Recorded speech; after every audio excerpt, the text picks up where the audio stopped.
우리가 그 골로새서를 좀 공부를 해보도록 하겠습니다. 거기 5번을 보시면 골로새서 주제가 나오는데 한마디로 말하면 주 대신 예수 그리스도다. 그래서 골로새서의 핵심은 예수님의 주님 대신 그것이 어떻게 세상 속에 드러나야 되는가, 또 교회 속에 드러나야 되는가 하는 것을 가르쳐주는 것이 바로 골로새서다, 이렇게 말씀을 하고 있는데, 우리가 알듯이 골로새서는 옥중서신입니다. 그래서 이제 골로새서 4장 10절에 보시면 나와 함께 갇힌, 이게 갇혔다는 말이 나옵니다. 그러니까 투옥된 상황이죠. 감옥에 갇혀서 이 골로새서를 쓰고 있는데, 특별히 이제 골로새서는 그 바울의 두 개의 서신과 연결이 되어 있는 서신으로 이해를 하시면 됩니다. 하나는 에베소서입니다. 아마 이제 많은 분들이 에베소서와 골로새서를 쌍둥이 서신이라고 불러요. 왜 그러냐면은 그 내용을 들어가 보면 골로새서와 에베소서가 비슷한 내용이 이렇게 전개가 되고 있습니다. 그래서 이제 쌍둥이 서신이라고 부르고, 또 하나의 연결은 그 빌레몬서입니다. 그러니까 빌레몬서와 골로새서가 상당히 밀접한 연관성을 좀 갖고 있습니다. 또 어떻게 우리가 찾아볼 수 있냐면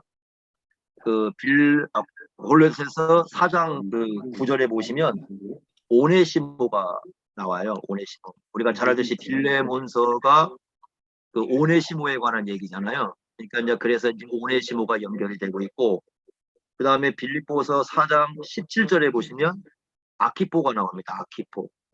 그래서 이제 많은 분들이 그 아키포를 빌레몬의 이제 아들일 것이다, 이렇게 보거든요. 그러니까 오네시모와 아키포가 골로새서 4장 9절과 17절에 이제 등장하기 때문에 이것이 이제 빌레몬서와 연관이 있다, 이렇게 하나 보는 것이고, 또 하나는 뭐냐면 그 골로새서에 보면 뒷부분에 뭐 문안인사가 나옵니다. 그러면 4장 10절에 가보시면 아리스타고, 그다음에 마가, 그리고 4장 14절에 누가, 데마, 이 네 사람이 나와요. 아리스타고, 마가, 누가, 데마. 빌레몬서 24절에 보면은 이 네 사람이 그대로 이름이 나옵니다. 그래서 그 이름에 의한 연결점을 빌레몬서와 이렇게 갖고, 그래서 이제 골로새서를 볼 때는 빌레몬서와 함께 봐야 된다. 왜 그러냐면 그 빌레몬서가 쓰여진 교회의 배경이 골로새에 있는 교회입니다. 그래서 이렇게 함께 봐야 될 내용은 이제 에베소서와 이렇게 연결해서 봐야 된다. 이렇게 이제 보통 학자들이 골로새서를 얘기를 합니다. 자, 1번을 보시면 이제 교회의 주가 되신다, 이렇게 말씀을 하고 있는데, 1장 그 18절을 한번 골로새서를 펴보시겠습니다. 골로새서 1장 18절, 거기 보시면 이렇게 말씀했습니다. 그는 몸인 교회의 머리시라. 그가 근본이시요 죽은 자들 가운데서 먼저 나신 이시니 이는 친히 만물의 으뜸이 되려 하심이요. 그래서 이제 예수님이 교회의 머리가 되신다라고 이제 말씀을 하는데, 이 머리라는 말은 두 가지 중에 이제 하나를 의미한다고 보통 봅니다. 첫째는 뭐냐면 권위를 나타내는 거죠.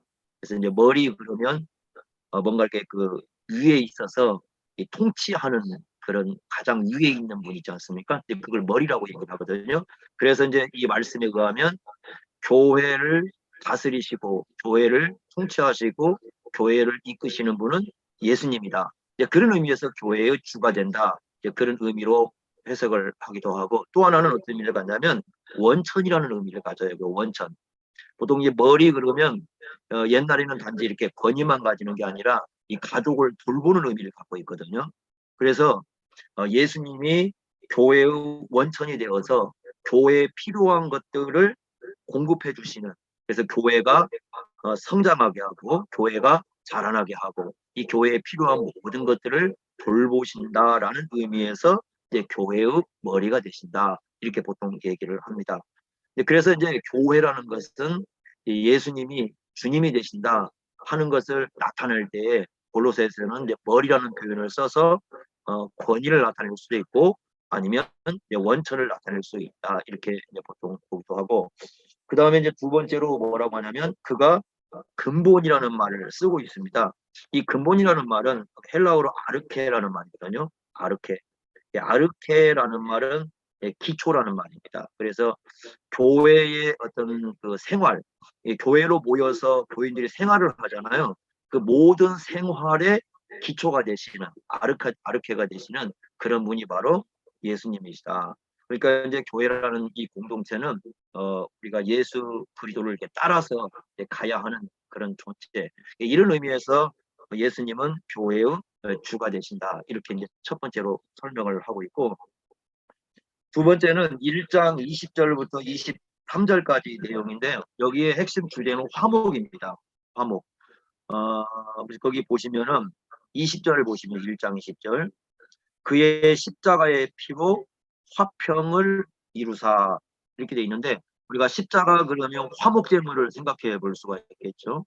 예수님이 화목제물이 되셔서 화평을 이루신 분인데, 심지어는 어디까지 화평을 이루냐면 만물까지 이제 화목하게 하시고 만물까지 화평하게 하신다, 이렇게 말씀을 하고 있습니다. 그래서 그 사도행전 3장 21절을 보시면 만물의 회복에 대한 얘기를 하죠. 이제 우리가 그 종말에 대한 얘기를 할 때 예수님이 그 재림하시면 보통 이제 옛날에 보면은 세상이 다 불에 타서 없어진다, 그런 얘기들을 많이 하잖아요. 그런데 그게 아니라 만물이 회복되는 역사로 드러난다, 이렇게 얘기를 합니다. 그 이유가 바로 이제 이런 데서 나오는 거죠. 루터파에서는 이 지구가 완전히 불에 타서 없어지고 그리고 새로운 세상이 전개되는 것처럼 얘기하지만, 개혁파에서는 그런 개념이 아니라 이 존재하는 만물이 없어지는 게 아니라 이게 이제 새롭게 되는 개념이죠. 그걸 우리가 이제 갱신이라 이렇게 부르는데, 바로 이제 이런 내용들의 근거에서 말씀을 하고 있습니다. 그런 의미에서 그 화목을 이루시는 주체가 누구냐? 하나님과 우리의 그 화목을 이루는 주체. 여러분들이 그 보시면은 21절에 보시면 전에 악한 행실로 멀리 떠나 있었는데 그리고 원수였는데 이런 우리를 22절에 보시면 화목하게 하신다고 말씀을 했거든요. 그러니까 하나님과 우리 관계에 화목을 이루고, 두 번째는 온 그 만물이잖아요. 이 만물을 하나님과 화목을 이루어서 다시 만물을 회복하는 그 역사의 주체의 중심 속에 예수님이 있다. 그런 의미에서 이제 예수님이 이 주라는, 교회의 주가 된다는 그런 의미를 여기서 이제 부여하고 있다라는 거죠. 이런 점에서도 주대심에 대한 얘기는 상당히 중요하고, 바울은 그래서 자기 자신을 뭐라고 부르냐면 1장 29절에 보시면 이렇게 말씀을 합니다. 이를 위하여 나도 내 속에서 능력으로 역사하시는 이의 역사를 따라 힘을 다하여 수고하노라, 이렇게 말씀을 했는데 25절에 보시면 자기가 교회의 일꾼이다, 이렇게 얘기를 합니다. 내가 교회의 일꾼인데 그 교회의 일꾼으로서 자기가 힘을 다하여 수고하고 있다, 이렇게 얘기를 하는데, 거기 그 역사를 따라가는 말이 나와요. 29절에 보시면 역사를 따라. 아마 그 NIV 영어 성경을 보면 그 에너지라는 말로 등장을 할 겁니다. 그의 에너지, 그의 에너지를 공급해 주신다. 그러니까 그리스도께서, 하나님께서 공급하시는 그의 힘으로 말미암아서 자기가 힘을 다하여 수고하는, 두 가지가 연합이 된 것이죠. 하나는 그 하나님께서 힘을 주신다는 개념하고, 두 번째는 자기도 힘을 드린다는 개념. 이걸 우리가 유기적 연합이라고 부르지 않습니까? 하나님께서 힘을 주시고 우리도 힘을 다하고, 자기가 어떤 사람으로서 그렇게 하느냐, 그래서 교회의 일꾼으로서 그렇게 하고 있다라고 얘기를 합니다. 근데 왜 교회 일꾼됨이 그렇게 중요하냐? 바로 이 교회의 머리가 예수님이시잖아요. 예수님이시기 때문에 바울이 교회를 위하여 그렇게 수고하는 것은 결국은 그 교회의 머리가 되시는 예수님께 순종하는 그런 의미를 갖는 거거든요. 그런 의미에서 본인이 교회의 일꾼이다, 이렇게 얘기를 하고 있습니다.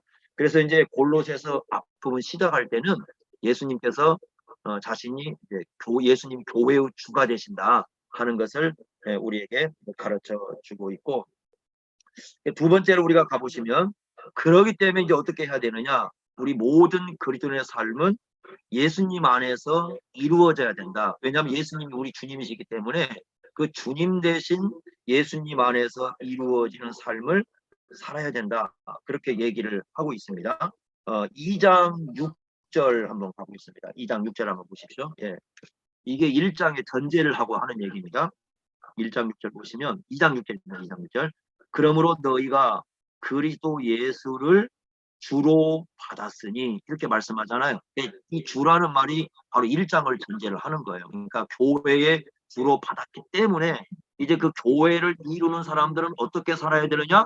그랬을 때 그 안에서 행해야 된다. 그 안에서라는 말은 연합관계니까 예수님과 연합된 관계 속에서 삶을 살아야 된다. 이렇게 말씀을 하고 7절을 보시면 그 안에서 뿌리를 박으며 세움을 받아 교훈을 받은 대로 믿음에 굳게 서서 감사함을 넘치게 하라. 이렇게 말씀을 하고 있는데요. 여기 보시면 두 개의 이미지를 사용을 하고 있습니다. 하나는 그 뿌리는 이 식물입니다. 그러니까 식물이 이렇게 자라나기 위해서 땅에 이렇게 박혀야 되잖아요. 땅에 들어가야 이 식물이 자라나는 것처럼 만약에 아무리 그 나무가 튼튼해도 땅에서 만약에 뿌리가 뽑히면 그 나무는 죽잖아요. 그죠? 근데 아무리 연약한 나무도 땅으로 들어가면 땅의 영양분을 받고 이렇게 살아나는 것을 우리가 이제 경험으로 많이 보거든요. 우리가 식물이 거의 이 죽어갈 때쯤 되면은 요거 땅에다 심어보자. 그러면 땅에 심으면 살아나니까. 그러듯이 마치 그 우리의 삶의 이 뿌리가 예수 그리스도에게 이 뿌리를 내리고 있어야 된다. 마치 식물이 땅에 내리듯이 이제 그런 표현을 쓰고 있습니다. 그러니까 우리의 모든 삶이 우리의 주 대신 예수님께 뿌리를 내리고 있어야 거기에서 이제 합당한 열매를 맺을 수 있다. 이런 표현을 쓰고 있고, 그 다음에 그 세움을 받아라는 표현을 쓰고 있는데 이건 건물 비유입니다. 건물. 건축 비유죠. 그래서 두 개가 지금 연합이 되어 있습니다. 하나는 식물이 땅에 뿌리를 내리는 것과 두 번째는 이게 건축할 때 이렇게 건축을 쌓는 것처럼 마치 우리의 삶을 이 건축하는 건축자의 삶인 것처럼 그렇게 표현을 해주고 있습니다. 세움을 받아라는 말은 현재 시제예요. 현재 시제. 그래서 현재 너희가 삶의 어떤 건축을 하고 있는 거다. 우리가 매일매일 살아가는 삶은 뭔가를 건축하는 삶인데 그 건축의 삶이 예수님께 뿌리를 내리고 이루어져야 된다. 이렇게 말씀을 하고 있는 거예요. 그래서 이제 우리의 모든 삶의 근거가 바로 이 주 대신 예수 그리스도로부터 나와야 된다. 이렇게 말씀을 합니다. 그런데 이제 뒤에 가보면 넘겨보시고요. 25페이지 가보시면 어떤 얘기가 등장하냐면 예수님 안에서 행하는 것이 아닌 게 나와요. 그러니까 사람들은 이게 신앙이라고 얘기를 하는데 예수님 안에서 살지 않는 것, 그게 세 가지가 이제 등장을 하는데 첫째는 유대주의입니다. 2장 16절 한번 보십시오. 2장 16절 이렇게 말씀했습니다. 그러므로 먹고 마시는 것과 절기나 초하루나 안식일을 이유로 누구든지 너희를 비판하지 못하게 하라. 이것들은 장래일의 그림자이나 몸은 그리스도의 것이니라. 이거 우리가 그 예표론이라고 부르잖아요. 그림자와 실체 개념인데 유대주의에 대한 얘기를 지금 하고 있는 건데 구약에 대한 얘기잖아요. 그러니까 신앙이 만약에 구약에 머물러 있으면 구약에 머물러 있다고 한다면 그건 예수님 안에서 행하는 게 아니라는 거예요. 그러니까 믿음으로 산다고 하면서도 만약에 그 신앙을 구약 성경에 뿌리를 두고 있다면 그게 예수님 안에서 사는 건지 질문해 봐야 되는 거죠. 예를 든다면 보통 이제 우리가 일천번제를 얘기하는데 일천번제는 신약에 아예 등장하지 않잖아요. 그 구약에만 나오는 거잖아요. 근데 그 일천번제가 만약에 예수님 안에서 올바로 해석되지 않고 그냥 구약에서 바로 이렇게 가져오면은 그것이 과연 예수 안에 있는 것인지 그건 좀 생각을 해봐야 돼요. 그래서 우리의 신앙이 유대주의 안에 있다면 그것은 예수님 안에서 행하는 것이 아니고 예수님을 주님으로 따르는 것이 아니다. 이렇게 얘기를 하고 있습니다. 최근에 나온 책 중에 이 책을 좀 보셨으면 좋겠어요. 어떤 책이냐면 이거 보이려는가 모르겠다. 자, 여기 성경 모든 본문에서 그리스도를 설교하라. 거꾸로 나오네요. 여기 누가 쓴 거냐면 그 에드먼드 클라운이라는 분이 쓴 책인데, 우리 그 팀 켈러라는 분이 얼마 전에 돌아가셨잖아요. 팀 켈러의 가장 중요한 스승이 에드먼드 클라운인데, 이 에드먼드 클라운이가 어떻게 하면 성경의 모든 본문에서 예수 그리스도를 설교할 것인가. 그래서 구약을 볼 때에도 만약에 예수 그리스도가 그 안에 존재하지 않는다면 그것은 예수님을 주님으로 고백하는 의미에서 성경을 보는 것이 아니다. 이제 그런 얘기를 하고 있는 게 이 책이거든요. 그러니까 예수님을 주님으로 정말 우리가 모시고 있다면 구약을 볼 때도 예수 그리스도 안에서 그 부분을 해석할 수 있어야 된다. 이것을 여기서 이제 말씀해 주고 있고요. 두 번째는 신비주의입니다. 그러니까 신비주의는 예수님 안에서 행한 것이 아니라고 얘기를 합니다. 2장 18절 한번 보십시오. 제가 읽어보겠습니다. 2장 18절. 아무도 꾸며낸 겸손과 천사 숭배를 이유로 너희를 정죄하지 못하게 하라. 그가 그 본 것을 의지하여. 요거 문제죠. 원래 이제 이 본 것을 의지하는 것은 어떤 문제를 갖고 있냐면 18절에 보시면 그 육신의 생각을 따라, 이게 중요한 거죠. 그러니까 본 것은요, 사람들이 그 계시라고 얘기를 하는데 또 예언이라고 얘기하는데, 이 바울은 뭐라고 얘기하냐면 그게 아니라 자기 육신의 생각을 따른 것이다. 그러니까 이 보는 것을 추구하는 사람은 계시로 오는 게 아니고 자기가 생각하는 것을 만들어낸다는 거예요. 이게 바울이 보는 거예요. 그러니까 자기가 생각하는 것을 만들어내놓고 그걸 봤다고 얘기를 하는 겁니다. 두 번째는 그 사람들은 헛되이 과장을 한다는 겁니다. 그래서 자꾸 부풀리고 얘기를 더 만들어내고, 뭐 하나를 봤는데 두 개를 봤다고 그러고 뭐 이렇게 만들어내는 그런 일들을 하는 것이고, 세 번째는 19절에 보시면 머리를 붙들지 않는다는 거예요. 여기서 머리는 우리가 앞에서 얘기했듯이 교회의 주 대신 예수님이잖아요. 그 예수님을 붙들지 않는다. 그러면서 뭐라고 하느냐면 온 몸이 머리로 말미암아서 공급을 받아야 되잖아요. 그런데 머리로 공급받는 게 아니라는 거예요. 그래서 신비주의라는 것은 이제 본 것을 추구하는데 그 가장 신비주의의 대표적인 것 중에 하나가 그 1세기 당시 천사들을 보는 거거든요.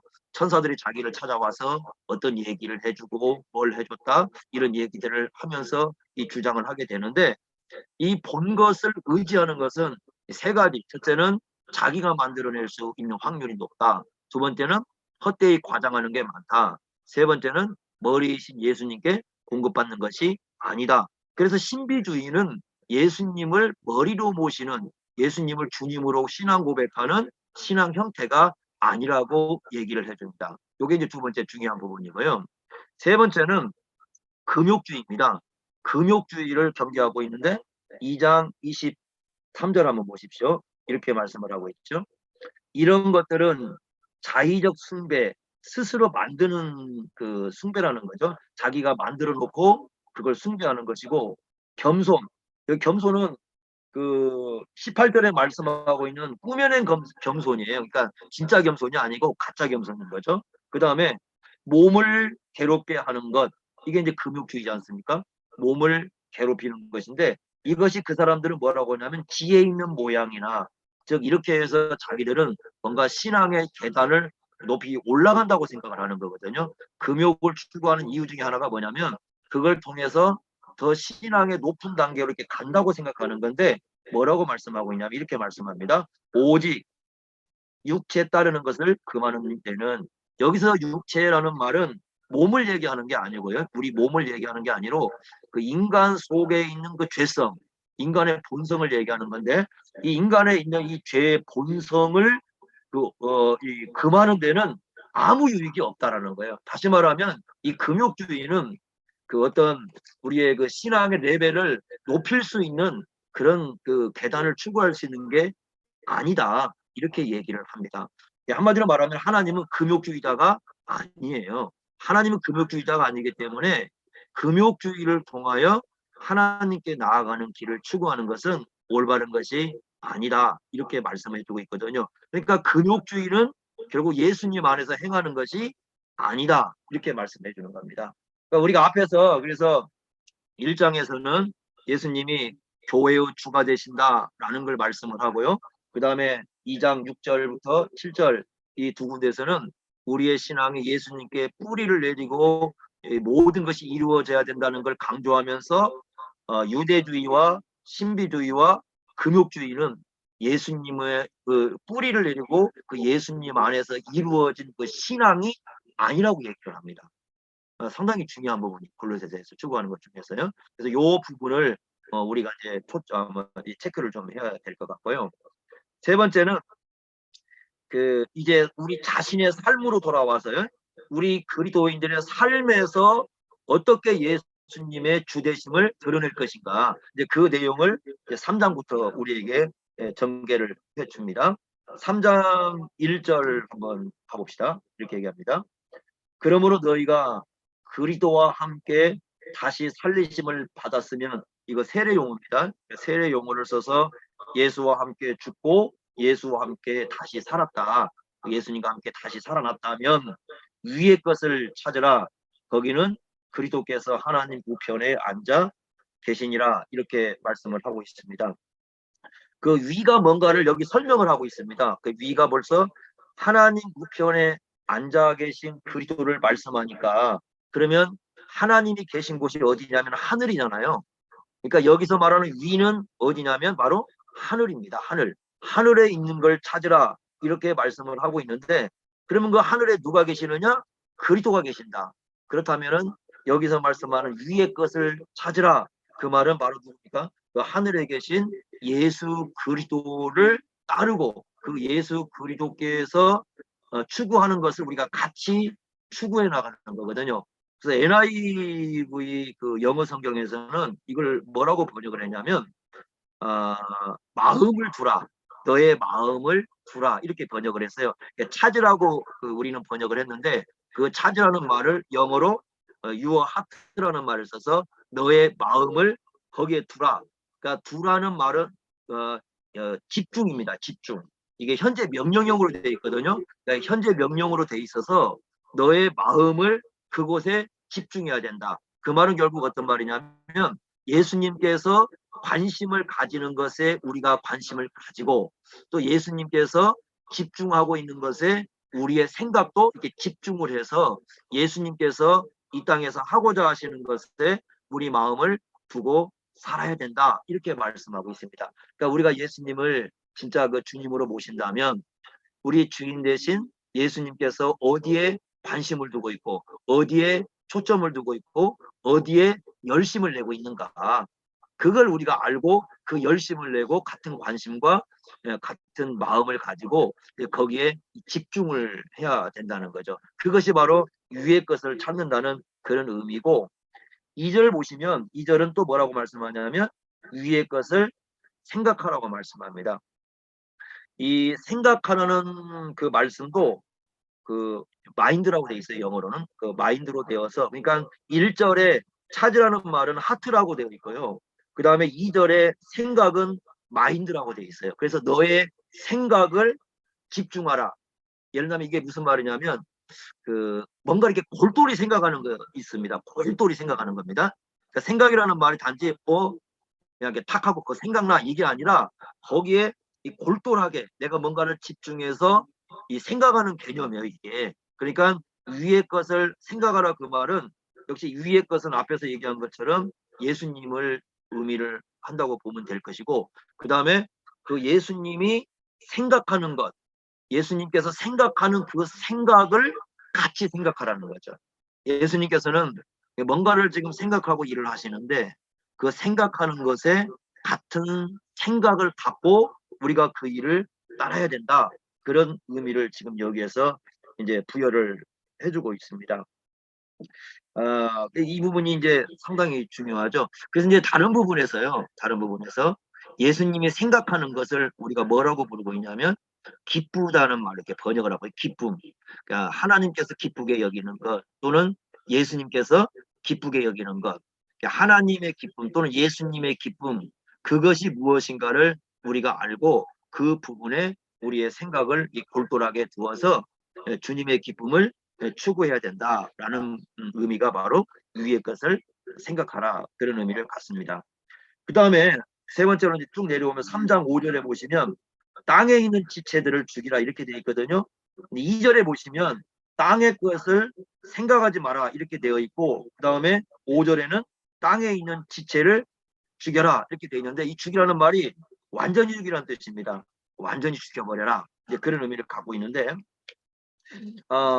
땅에 속해 있다라고 했을 때 여기서 말하는 땅은 하나님께서 창조한 이 세상을 의미한다기보다는 이 땅이라는 개념은 죄와 연관됐다고 우리가 볼 필요가 있습니다. 그래서 이 죄의 체계, 죄로 말미암아 체계화된, 그런데도 불구하고 이 땅이라는 것을 내용을 보시면 5절에 보시면 그 사람의 죄악된 본성과 연관이 되어 있어요.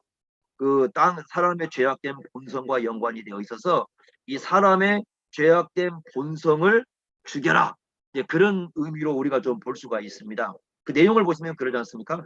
음란, 그 다음에 부정. 음란을 우리가 이제 이 잘못된 그릇된 성적 관계라는 걸 알 수가 있고요. 이 부정이라는 말은 두 가지 행위가 가능합니다. 어떤 사람들은 이 부분을 도덕적으로 하나님께 합당하지 않는 그 도덕적 부정을 의미하는 걸로 보기도 하고요. 또 어떤 분들은 그 앞에 음란과 연관을 해서 합당하지 않는 어떤 성적 관계를 의미하는 걸로 보기도 합니다. 아마 두 개를 다 이제 한번 생각해 보면 좋을 것 같고요. 그 다음에 사욕은 이 뜻이 악한 욕구인데, 역시 이제 그 두 가지를, 아까 그 성적인 문제와 그다음에 도덕적인 문제 두 가지를 다 함께 이렇게 플러스해서 이해를 보통 하게 되고요. 그 다음에 악한 정욕이라고 불렀는데 이건 이기적인 욕망입니다. 자기 이기적인 욕망을 의미하는 거고, 그 다음에 탐심을 얘기하고 있는데 이 탐심이라는 건 자기를 추구하는 것이니까 그래서 우상숭배다 이렇게 말씀하고 있습니다. 여기 내용을 보면 전부 다 인간의 본성과 연관이 되어 있거든요. 그래서 이 땅이라는 말은 아마 이제 요한계시록에 보면은 땅에 속한 사람과 하늘에 속한 사람, 이렇게 둘로 나눠지는데 그 요한계시록에 나오는 그 땅에 속한 사람은 중생하지 못한 사람, 즉 거듭나지 못한 사람을 얘기합니다. 그래서 여기서 말하는 땅도 아마도 그와 연관이 되어 있는 것으로 이제 보는 게 좋을 것 같아요. 중생하지 못한 사람들이 어떤 가지고 있는 그런 삶의 길을 따르면 안 된다. 왜 그걸 따르면 안 되냐?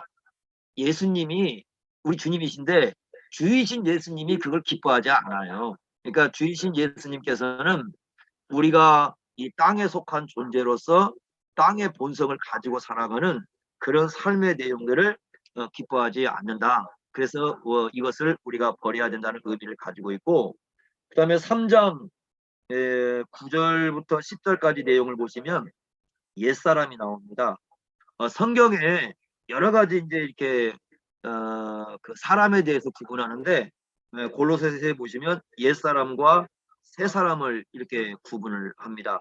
그래서 옛사람이 뭐냐라고 했을 때는 옛 본성, 그러니까 옛날 본성이라는 건 이 죄의 타락한 인간의 본성, 부패한 인간의 본성을 가지고 있는 인간 존재예요.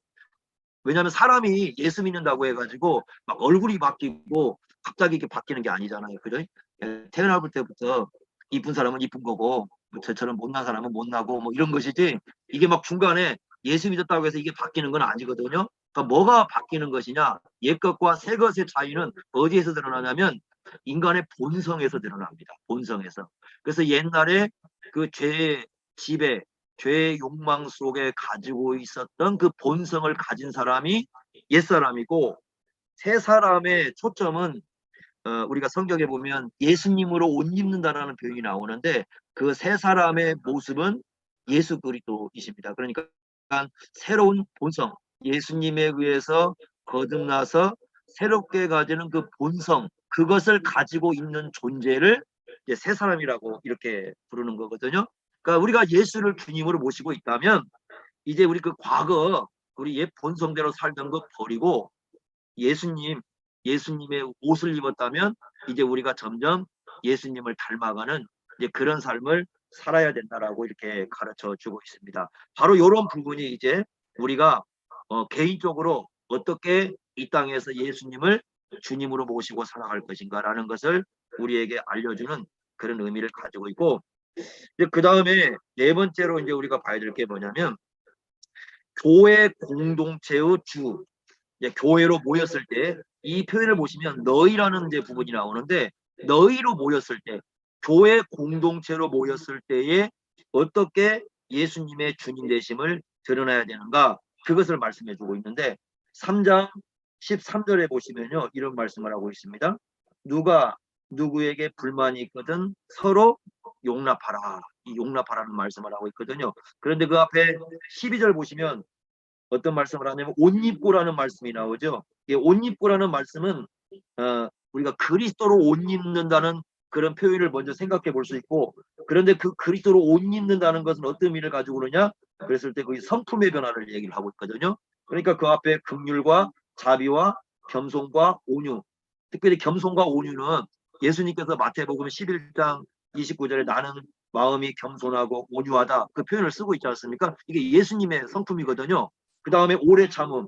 그러니까 여기 나와 있는 이 성품을 가지는 게 바로 예수로 옷 입는다는 표현이거든요. 그러니까 새로운 성품을 가졌으니까 이제 그걸 어떻게 해야 되느냐? 13절에 보시면 공동체로 모였을 때 그걸 드러내라. 공동체로, 교회라는 공동체로 모였을 때 그것을 드러내라. 이렇게 말씀하고 있는데 서로 용납하라. 그러니까 서로 용납하려면 뭐가 있어야 되느냐? 12절에 보시면 오래 참음이 있어야죠. 서로를 용납할 때 얼마나 서로에 대한 결점도 많고 단점도 많고 뭐 그런 거 많잖아요. 그죠? 그걸 내가 받아들이려면은 내 심령 속에서 오래 참을 수 있는 그 힘이 있어야 되거든요. 오래 참을 수 있을 때에 서로를 용납할 수 있다. 이것이 이제 공동체를 이루는데, 그러니까 우리의 성품이라는 건, 야, 저 사람이 참 좋은 사람이다. 물론 이제 그것도 의미가 있어요. 그러나 이 골로새에서 중요한 건 뭐냐면 공동체를 이루는 데에서 그 성품을 드러내어서 좋은 그 공동체의 모습을 이루는 데서 의미를 가져야지 저 사람 참 좋은 사람이다. 그런 어떤 수준에서 멈추면 안 된다는 것을 여기서 설명해 주고 있기 때문에 이 부분을 상당히 중요하게 봐야 될 것입니다. 그 다음에 3장 14절 보시면 이 모든 것 위에 사랑을 더하라. 이거 사랑을 뭐라고 부르냐면 띠다. 띠라고 부르고 있는데 온전하게 매는 띠 이렇게 부르고 있는데요. 그 온전하다는 말은 완전함, 완전함을 주는 띠 이렇게 우리가 번역을 할 수 있고 원문은 그렇게 가능해요. 원문 번역은 완전함을 주는 띠라는 그런 의미를 갖기 때문에 우리의 그 모든 성품에 완전성을 더해주는 게 뭐냐? 사랑이라는 거죠. 사랑. 이 사랑을 앞에서 13절, 14절 얘기하면 개인적인 관계가 아니라 서로 모였을 때 이런 사랑의 삶을 살아야 된다. 이렇게 강조하고 있고요. 그 다음에 3장 15절 보시면 이제 그리스도의 평강이 여기 보시면 너희 마음이에요.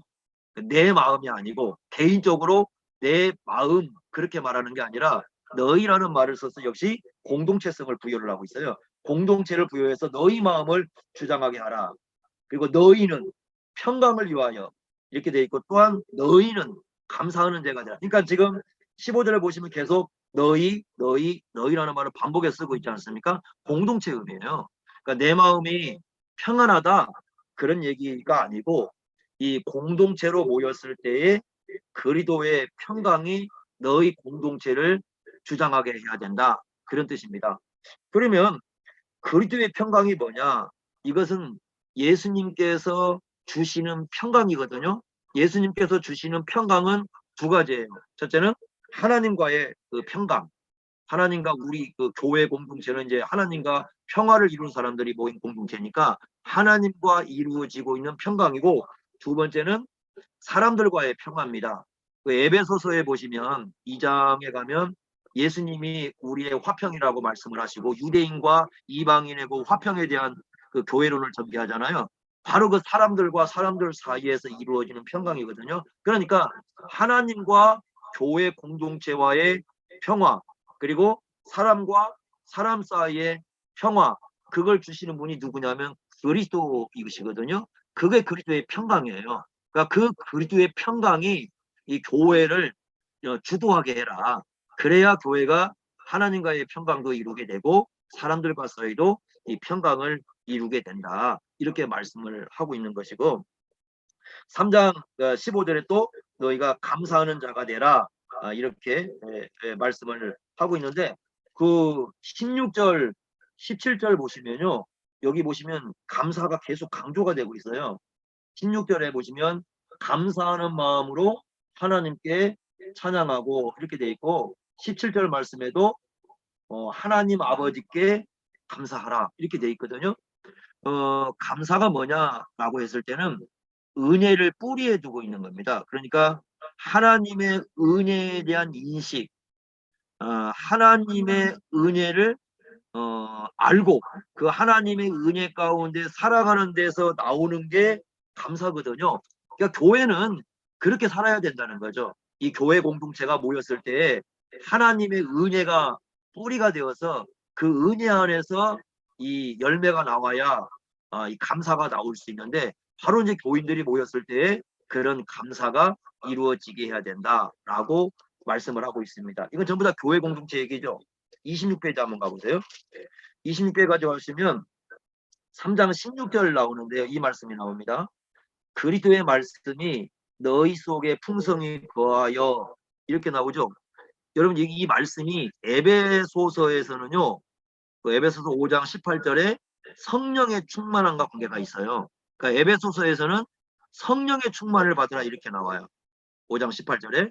근데 이 내용은 그 다음 내용은 에베소하고 같아요. 그래서 사람들이 어떻게 보느냐면 에베소 5장 18절에 성령의 충만함과 3장 16절에 말씀하고 있는 그리스도의 말씀의 풍성함이 같은 의미로 이렇게 보통 이해를 합니다. 그러면 그 성령의 충만의 핵심은 뭐냐? 그리스도의 말씀이 충만한 것이거든요. 그리스도의 말씀도 보통 학자들은 이제 두 가지로 이렇게 해석을 해요. 첫째는 그리스도께서 주신 말씀 이렇게 보는 경우가 있고요. 두 번째는 예수님에 관한 말씀 이렇게 보는 해석이 있어요. 근데 이제 제가 볼 때는 예수님께서 주신 이 말씀으로 이해하는 게 좀 훨씬 좀 문맥에 맞는 것 같아요. 그 다음에 거하다는 말, 이 거하다는 말은요 일시적인 거주를 얘기하는 게 아니에요. 그냥 텐트를 치고 잠깐 있다가 머물다 이렇게 떠나가는 그런 거주를 얘기하는 게 아니라 영구적 거주를 얘기하는 겁니다. 그러니까 그 마음 속에 하나님의 말씀이 보존돼야 된다 이렇게 말씀을 하고 있는데 여기서 우리가 중요하게 봐야 될 게 뭐냐면 많은 분들이 16절 말씀을 이 개인화 시켜가지고 너의 마음속에 그리스도의 말씀이 거해야 된다 이렇게 보거든요. 그런데 잘 보시면 복수로 돼 있어요. 뭐라고 돼 있냐면 16절에 너희 속이라고 돼 있어요. 너희 속. 그러니까 이건 뭐냐면 너희 속이라는 것은 개인 얘기가 하는 게 아니라 교회 공동체 얘기하는 거죠. 그러니까 만약에 에베소서 5장 18절이 학자들이 얘기한 것처럼 3장 16절 말씀처럼 그리스도의 말씀이 풍성한 걸로 만약에 같은 해석으로 본다면 그렇다면 에베소서 5장 18절에 성령의 충만으로 개인적인 말씀이라기보다는 공동체성을 갖고 있다고 보셔야 됩니다. 그러니까 이런 부분들이 이제 우리가 성경을 볼 때 좀 눈여겨봐야 될 것이에요. 물론 그 너희라는 말 속에는 이제 교회의 지체이기 때문에 개인의 마음도 포함이 되긴 해요. 포함이 되긴 하지만 그러나 먼저 중심적으로 다루고 있는 건 개인의 마음이 아니라 너희라는 공동체예요. 그래서 이 교회 공동체가 하나님의 말씀, 그리스도의 말씀이 풍성하게 영구적으로 거주하는 그런 공동체가 돼야 된다. 이렇게 말씀을 하고 있는 겁니다. 이것이 바로 예수님을 주님으로 모시고 있는 공동체의 모습이다. 이렇게 가르치고 있고 그런 것의 바탕으로 해서 3장 16절을 보시면은 모든 지혜로 피차 가르치고 권면하고 피차 가르치고 권면하고 요즘 사람들은 이거 제일 싫어하는 거죠. 서로 이렇게 누군가가 권면한다, 뭐 가르친다 그러면 굉장히 싫어하는데 아마 이것은 예배의 상황일 것으로 보여집니다. 왜냐하면 그 뒤에 나오는 시와 찬성과 신령한 노래가 예배 상황이거든요. 그렇다면은 피차 가르치고 권면한다는 이 말씀은 개인적으로 이렇게 뭔가를 한다는 보다는 아마 예배의 상황으로 이해하는 게 좋지 않을까. 그렇다고 한다면 지금 피차 가르치고 권면하는 것은 설교와 연관이 되어 있는 말씀이에요. 그래서 교회 공동체가 이 16절을 보시면은 예수님을 주님으로 모시고 있다고 한다면 바로 그리스도의 말씀이 풍성히 거할 뿐만 아니라 그 그리스도의 말씀이 각자에게 삶에 이 적용이 되어서 그 사람의 삶을 이끌어야 된다는 그런 의미를 지금 여기에 부여해주고 있다. 이렇게 우리가 볼 수 있습니다. 그 다음에 3장 16절도 보시면 여기 보시면 이제 17절 16절 보시면 감사하는 마음으로 하나님을 찬양하라. 아까도 말씀드린 것처럼 17절 말씀에도 하나님께 감사하라 이렇게 말씀하고 있는데 역시 3장 16절 17절 모두가 공동체로 모였을 때의 상황을 지금 얘기를 해주고 있기 때문에 공동체로 모였을 때의 그 하나님의 은혜에서 이렇게 뿌리를 두고 은혜에 대한 인식 하에서 함께 하나님께 감사하는 그런 공동체를 이뤄내야 된다 이렇게 말씀하고 있습니다. 그러니까 이런 공동체가 바로 예수님 안에서 이루어지는 공동체라 이렇게 볼 수가 있고 26페이지 5번에 가정에서 추가되라. 요거 상당히 또 중요한 부분인데요. 가정에서도 예수님이 추가돼야 된다는 것이죠. 그러니까 골로새서를 보시면 그래서 교회, 개인, 공동체, 그 다음에 가정, 그 다음에 뒤에 가보면 이제 그 고용관계, 일반 직장을 하듯이 이렇게 우리가 표현을 좀 볼 수가 있는데, 그러니까 모든 삶의 영역에서 예수님이 주님으로 드러나야 되는. 그래서 우리가 이걸 갖다가 아브라함 카이퍼가 영역 주권이다. 모든 영역에서 예수님의 주님 되심이 드러나야 된다. 이렇게 강조를 하는 그 기반이 되는 그런 내용이라고 볼 수가 있는데요. 3장 18절 보시면 아내들에게 남편에게 복종하라. 이는 주 안에서 마땅하다. 이렇게 얘기를 하고 있습니다. 그러니까 아내가 주님 안에 있는 모습 중에 하나는 뭐냐면 남편에게 복종하는 것이다. 1세기 사람들은 굉장히 기분 나빴을 것 같아요. 왜 그러냐면 1세기 사람들은요 다 남편들에게 죽도록 순종하고 있었거든요. 복종하고 있었거든요.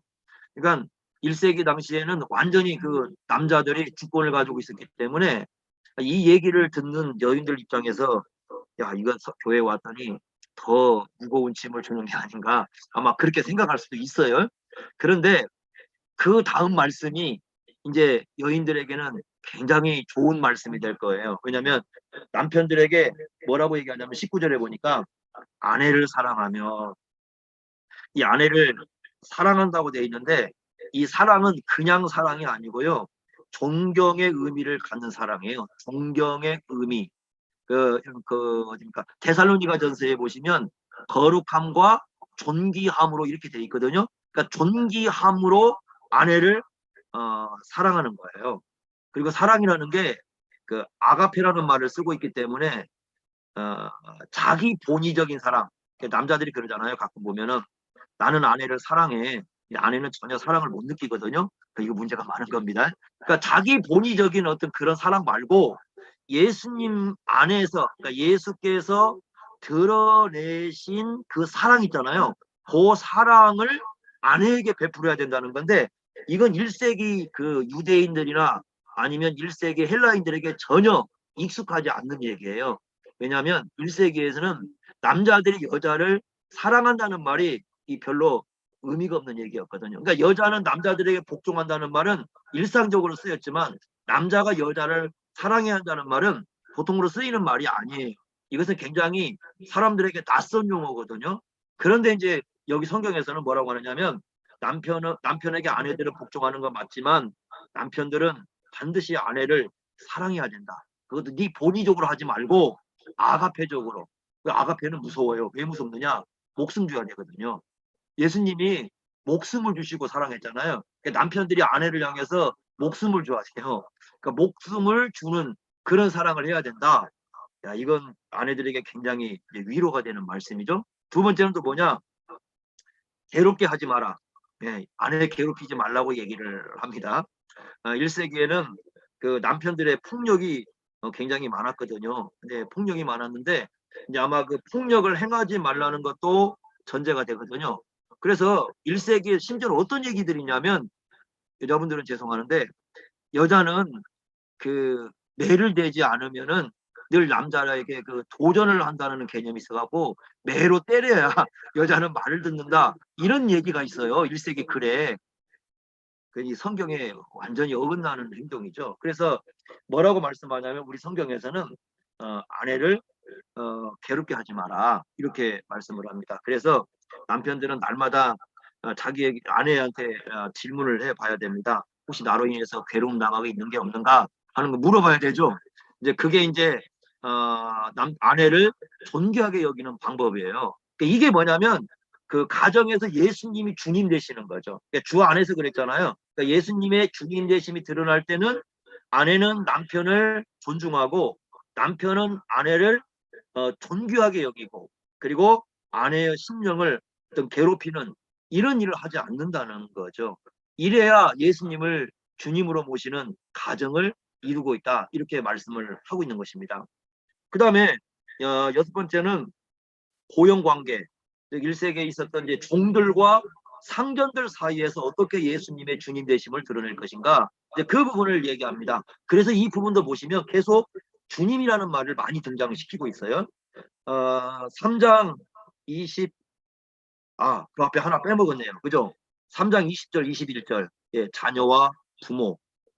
예, 여기도 보겠습니다. 자녀는 부모에게 순종한다. 이건 1세기에 보통 있는 일이거든요. 그런데 문제는 뭐냐? 그 다음 문제는 아니에요. 부모는 자녀를 노엽게 하지 말아야 된다. 21절에 보시면 아비들아 너희 자녀를 노엽게 하지 말라, 이렇게 말씀하고 있잖아요. 이 부분은 1세기 아버지들에게는 좀 낯선 용어예요. 낯선 얘기예요. 그러니까 자녀들에게 부모에게 공경하라, 그 얘기는 보통 평상시에 있는 일이지만 아버지에게 자녀들을 낙심하게 하지 말라, 뭐 이런 얘기는, 노엽게 하지 말라 이런 얘기는 보통 있는 얘기가 아니거든요. NIV 성경에서는 그 노엽게 하지는 말씀을 상하게 하지 말로로 번역했어요. 너희 자녀들의 마음을 상하게 하지 말아라. 그래서 이 벵겔이라는 그 주석가는 이걸 뭐라고 쓰고 있냐면, 그 다음에 그 낙심이라는 말을 쓰고 있지 않습니까? 그래서 이 낙심이라는 말을 가지고, 낙심은 젊은이들의 독이다. 독.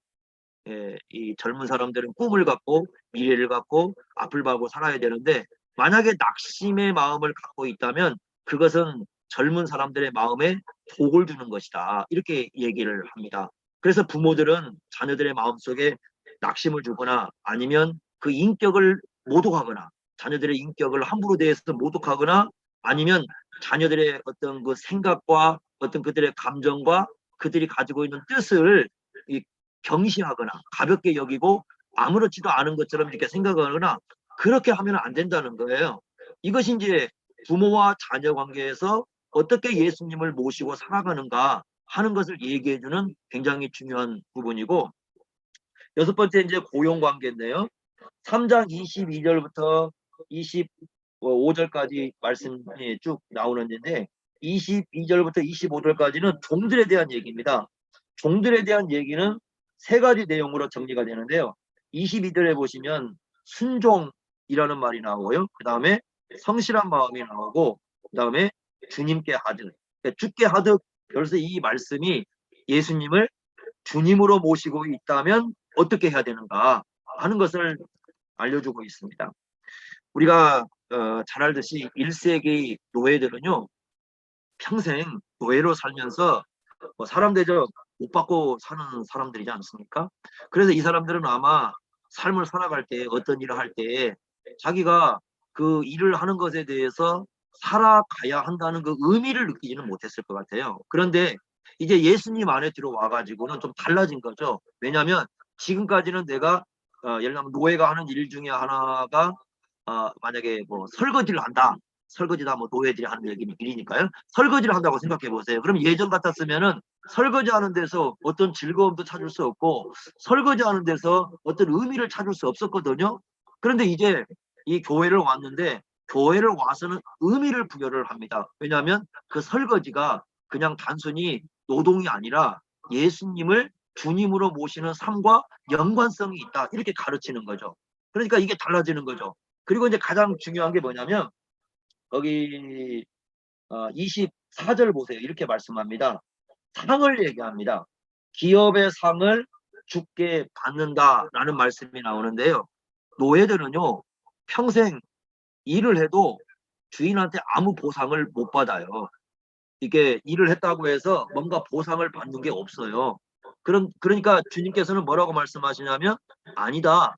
너희들이 비록 노예로 살지만 만약에 주님과의 관계 속에서 살아간다면 그래서 옛날에 그냥 무조건 복종 관계가 아니라 주님 안에 있기 때문에 순종하고 주님 안에 있기 때문에 성실하게 일을 해주고 주님 안에 있기 때문에 만약에 네가 그 일을 감당한다면 그것은 너 반드시 주님께로부터 보상을 받을 것이다. 이렇게 얘기를 하고 있거든요. 그래서 일하는 의미를 완전히 뒤바꿔 놓는 거죠. 그래서 이 종들로 하여금 이제 너희들이 그냥 일을 하지 말고 예수님이 너의 주님 되신다는 사실을 알고 그 관계 속에서 일을 하라. 이렇게 얘기를 하고 있고 4장 1절에 보면 상전들에게 얘기를 해줍니다. 상전들 가운데도 예수 믿는 사람들이 있는데 그들도 이제는 종들을 대할 때 옛날처럼 대하지 말고 예수님이 너의 주님으로 계시다는 사실을 알고 대하라. 그랬을 때 두 가지를 얘기합니다. 첫째는 의요, 둘째는 공평입니다. 그래서 그 1절에 보시면 의와 공평으로 이렇게 되어 있는데 의라는 말은 그 하나님께서 받아들여진다는 개념이죠. 원래 의라는 것은 표준이잖아요. 그러니까 이게 표준이니까 그 표준이라는 말은 하나님께서 기쁘게 받아주신다는 의미니까 하나님께서 기쁘게 받아줄 수 있도록 네 노예를 대하라 이런 의미를 갖고 있거든요. 그러면 어떻게 해야 되겠습니까? 노예도 사람이잖아요. 그러니까 고대 세계 속에는 노예를 인간 이하로 취급을 했는데 만약에 이제 주인이 예수 믿고 노예를 대하려면 예수님께서 노예를 하나님의 자녀로 대하지 않겠습니까? 그러면 그 하나님의 자녀라는 그 신분급에서 이 상전이 노예를 대해야 돼요. 이게 변화가 일어나는 거예요. 이제 사람을 대할 때. 그러니까 의라는 건 뭐냐면 하나님께서 보시는 대로 사람을 봐야 되고 예수님께서 보시는 대로 사람을 봐야 되는 거죠.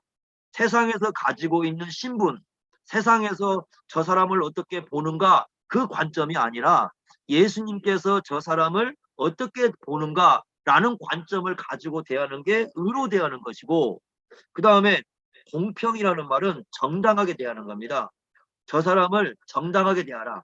사람을 옛날에는 뭐 주인들이 노예를 자기 마음대로 막 함부로 대해가지고 막 기분 나쁘면 때리고 때로는 심지어는 죽이기도 하고 옛날에 그 황제는요 제가 이제 황제 이름이 잘 기억이 안 나는데 자기 그 노예가 자기가 그 키우고 있던 새 한 마리를 이렇게 그 죽인 것은 아니고 이렇게 뭐 소홀히해서 좀 죽었나 봐요. 그랬더니 그 노예를 그 뭐냐 십자가에 못 박아서 처형을 시켜버렸어요. 그런 기록도 있습니다. 그만큼 노예들을 함부로 대했거든요. 그렇게 대하지 말라는 거예요. 그러니까 이제 예수님 안에서 변화됐으니까 좀 노예를 정당하게 사람답게 올바르게 대해야 된다. 이렇게 말씀을 해주고 있는 것입니다. 이 부분도 예수님을 주님으로 모신 삶에서 상당히 중요한 부분이겠죠. 이제 마지막으로 7번째는 이제 어떻게 우리가 주와 동행할 것인가 이렇게까지 말씀을 하고 난 다음에 어떻게 우리가 주님과 동행하는 날마다 삶 속에서 동행하는 삶에 대한 얘기를 해주고 있습니다. 4장 2절에 보시면 기도를 계속하고 기도에 감사함으로 깨어 있으라 이렇게 말씀합니다. 이 기도라는 것을 계속해야 된다.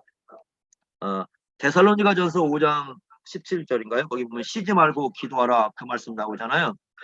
주석들에 보시면 여기에 대해서 계속하라 쉬지 말라 그 말을 그 기도하는 그 마음의 상태를 계속 가지고 있으라 이렇게 해석을 하거든요. 그럼 제가 볼 때는 그렇게 보기보다는요 규칙적으로 기도하라는 의미가 더 강합니다. 그러니까 쉬지 말고 기도하라 그 말 쉬지 말라는 얘기는 규칙성이에요. 마치 뭐와 같은 거냐면 구약에서 상번제 있잖아요. 상번제 드릴 때 아침과 저녁 이 규칙적으로 번제를 이렇게 드리지 않습니까? 그게 쉬지 않고 항상 번제를 드린다면 상번제인데 그 상번제라는 말 항상이라는 말은 계속 번제만 드리고 있다는 뜻이 아니고 규칙적으로 아침과 저녁 이렇게 그 번제를 드린다는 의미거든요.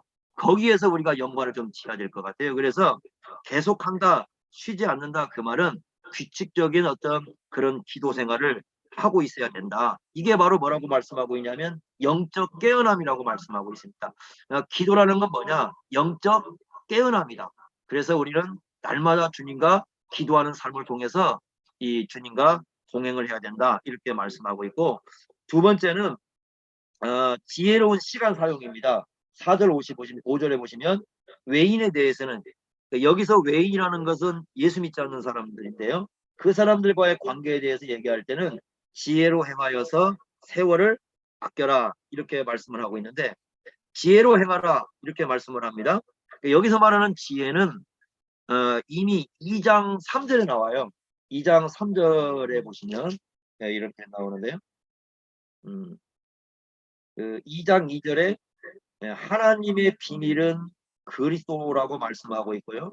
3절에 보시면 그 안에는 즉 예수님 안에는 지혜와 지식의 모든 보화가 감춰져 있다고 얘기하지 않습니까? 그러니까 여기 4장 그 5절에 나오는 지혜라는 말은 바로 예수 그리스도와 연관되어 있는 거죠. 왜냐하면 예수님 안에 그 지혜가 가득하잖아요. 그러니까 지혜로 행하라는 말은 결국은 예수 그리스도를 따라서 살아가는 삶이라는 거죠. 그 세월을 아끼라고 되어 있는데 그 뭐 우리가 그 번역을 하듯이 기회를 최대한 사용하라 그런 뜻입니다. 그러니까 우리 인생의 시간이 어떤 기회라는 의미를 갖고 있습니다. 인생의 시간은 기회고 이 기회의 시간을 뭘 해야 되느냐? 우리의 지혜이신 예수님을 드러내는 삶을 살아야 된다. 그런 의미를 가지고 있는 겁니다. 이게 주님과 동행하는 삶의 아주 중요한 핵심 부분이죠. 기회를 이해하려면 뭘 이해를 하면 좋냐면 달란트 비유를 이해하면 좋아요. 마태복음 25장에 보면 세 가지 비유가 나오지 않습니까? 열처저 비유, 그 다음에 달란트 비유, 그 다음에 양과 염소의 비유인데 그 열처저 비유의 핵심은 준비성입니다. 똑같은 등불을 가지고 있었는데 5명은 준비를 했고 5명은 준비를 하지 않았다 그런 뜻이거든요. 그 다음에 이제 이 준비를 어떻게 하느냐라는 그런 의미를 부여하면서 이야기하고 있는 게 달란트 비유인데 달란트 비유는 능력을 얘기하는 것도 아니고 은사도 얘기하는 게 아니고요. 거기에 보시면 능력에 따라서 달란트를 주거든요. 그러니까 그건 뭐냐면 기회를 주는 거예요.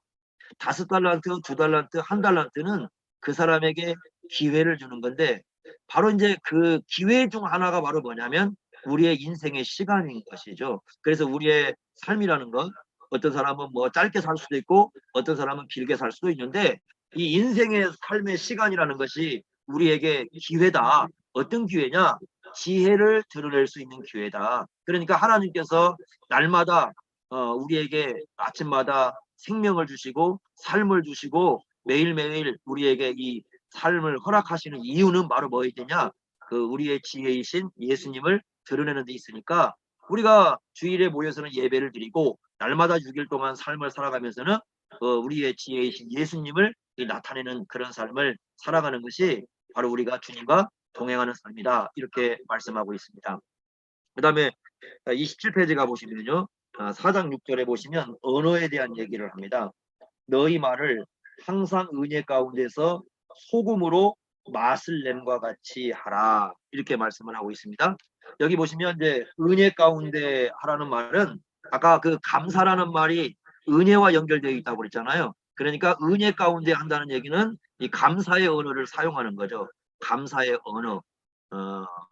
이 언어를 사용하는 건데 소금으로 맛을 내는 것 같다. 그래서 우리 언어가 맛이 있어야 된다는 거죠. 맛이 있어야 된다. 이 맛에 대한 얘기를 하고 이제 소금은 원래 이제 2가지의 그 작용을 하잖아요. 첫째는 부패를 방지해 주는 거고요.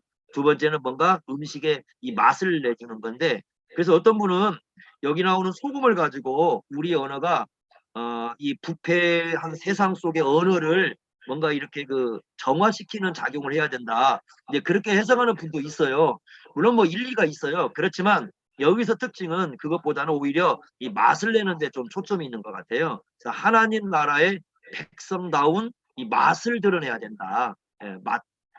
그래서 이 하나님 백성이니까 맛을 드러내야 되는데 그 맛을 드러내는 언어는 바로 뭐냐? 은혜의 언어. 다시 감사의 언어를 사용하는 것이다. 사실 이거 우리가 잘 사용하면 얼마나 좋을까요? 아침에 일어났을 때 하나님께 감사하고 그리고 둘째 서로에게 감사하는 거죠. 내가 오늘 잠을 잤는데 당신의 얼굴 봐서 감사하고 당신은 내 얼굴 봐서 감사하고 그러잖아요. 저녁에 자다가 죽어버리면 못 보잖아요. 물론 뭐 서로 싫으면은 오히려 안 보는 게 좋다고 할 수 있겠지만 정말 사랑한다면 아침에 눈을 뜨고 서로 보는 게 얼마나 감사할 일이겠습니까? 길거리에 나가면 또 하나님이 이 온 세상에 창조물을 두시고 세상을 돌보시는 것을 우리에게 보여주시고, 어쩌면 이 우리의 모든 세상 속에는 감사의 언어가 깔려 있는데 우리가 그것을 어떻게 인식하냐에 따라서 우리의 삶이 좀 달라질 것 같아요. 그래서 매일매일 주님과 동행한다면 우리의 언어를 통해서 은혜와 감사의 그 특성을 드러내는 삶을 살아야 된다. 이렇게 말씀을 하고 있는 거죠. 자, 그래서 이제 골로새서는 이렇게 그 예수님의 주님 되심을 어떻게 드러낼 건가, 그 전체적으로 우리에게 이 틀을 가르쳐 주고 있는 그런 내용입니다. 그래서 학자들은 모두가 다 이 골로새서의 한결같은 주제가 바로 예수님의 주되심을 드러내는 거다. 교회를 통해서 어떻게 드러낼 것인가, 아니면 개인의 삶을 통해서 어떻게 드러낼 것인가, 공동체로 모였을 때 어떻게 드러낼 것인가, 관계, 부부 관계, 부모와 자녀 관계, 그 다음에 종과 주인의 관계 속에서 어떻게 드러낼 것인가, 그리고 6일 동안 날마다 삶을 살아가는 데 있어서 어떻게 예수님의 주님을 드러낼 것인가, 이것을 가르쳐주고 있는 것이 골로새서이고, 이 골로새서의 메시지처럼 예수님의 주님 되심이 우리 속에 살아있을 때 교회는 예수님을 진정으로 주님으로 고백하는 성령의 공동체가 될 수 있고 성령의 인도하심을 받는 삶이 된다는 것을 가르쳐주고 있는 것이 바로 이 골로새서다, 이렇게 볼 수 있습니다. 이게 이제 골로새서 메시지입니다.